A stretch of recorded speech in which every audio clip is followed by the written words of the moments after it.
Noah said, "So, it is more cost-effective to buy this kind of old villa. The area is large enough, and it is a single-family house. It is also comfortable to live in.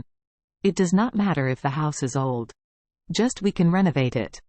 With that, Noah said again, "You have to consider our situation. Harold has no object, and Wendy has no object. They are one person and one room, plus the two of us. This is 3 bedrooms. In case Harold gets married in the future, he must live with us. When he has a child, he has to give the child a room? That's 4 rooms." Noah continued, "Mum will definitely have to live with us in the future. At that time, we will have to leave a room for her. This is 5 rooms, so the villa is more practical." Horiah annoyed and said, "Why does your mother live with us? Why not live with Jacob?" Noah shrugged. "The Lady Wilson has severed ties with Jacob's family. Do you think Jacob will let her live?" Horiah was very dissatisfied and said, "Then she can't follow us. We are not affected by the Lady Wilson. Now the Wilson family is almost finished, and it is no good. If I want to say it, I will take her to Jacob's house. Whether it is his business or not, we don't care about the Lady Wilson anyway." Noah said, "You don't know that. My mother has a life insurance that has been bought for more than 20 years. It is a wealth management type. After her death, this life insurance can get more than $6 million. If you drive the Lady Wilson to that home, after the Lady Wilson's death, the $6 million will belong to Jacob. More than $6 million. Horiah's eyes lit up and she asked in surprise, "Really, there are so many?" "Yeah." Noah said, "This life insurance was bought by my dad when she was alive, so as to leave a way out for future generations." After that, Noah said again, "You count yourself, how many years my mother can live. It's all 3 years or 5 years. Let's take care of her for another 3 to 5 years. After her death, there will be more than $6 million life insurance in our hands. Draw it down, $1 or $2 million a year. Do you think it's worth it?" "It's worth it."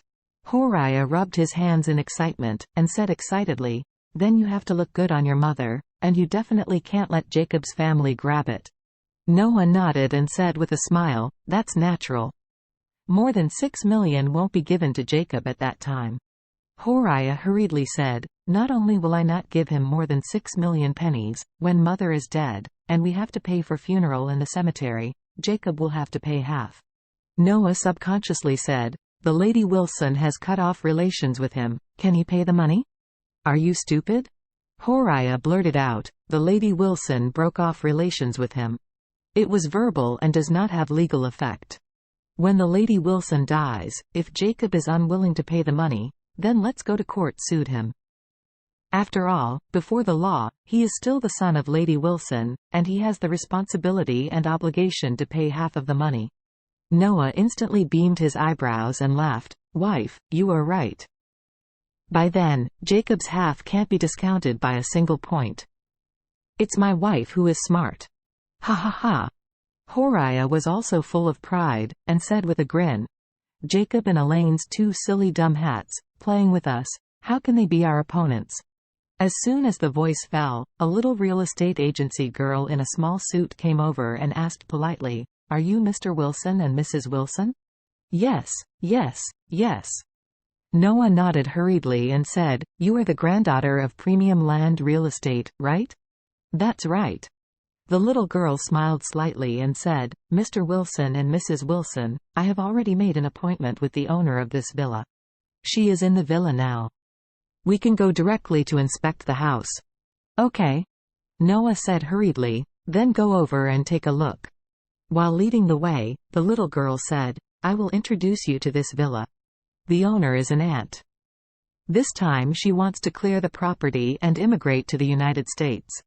So the price is slightly cheaper than the market price." Upon hearing this, Noah and Horiah couldn't help themselves. "It's cheap. If this villa is suitable, the money saved after it is bought will be used to decorate and save money." On the other side, Elaine was playing mahjong with Sheelan and other players, and a pleasant doorbell suddenly rang from outside the door. Sheelan said with an apologetic expression, "I'm sorry, it may be that the intermediary brought someone to see the house." I am unaccompanied and go and open the door." After speaking, she stood up, walked to the hallway, and opened the door. Seeing the agent who had previously commissioned the sale of the villa standing outside the door, and seeing her with a middle-aged man and woman behind her, Sheilan knew that this was a client who came to see the house, and smiled and said, "Please come in." The agent Shaosun said, "Ms. Sheilan, let me introduce to you. This is Mr. Wilson. The one next to him is his wife, Mrs. Wilson. These two are the ones I communicated with you on the phone and are interested in buying this villa." The middle-aged man smiled slightly, took a step forward, and said politely, "Hello, Ms. Sheilan. My name is Noah. I am glad to meet you." The visitors were Noah and his wife Horaya.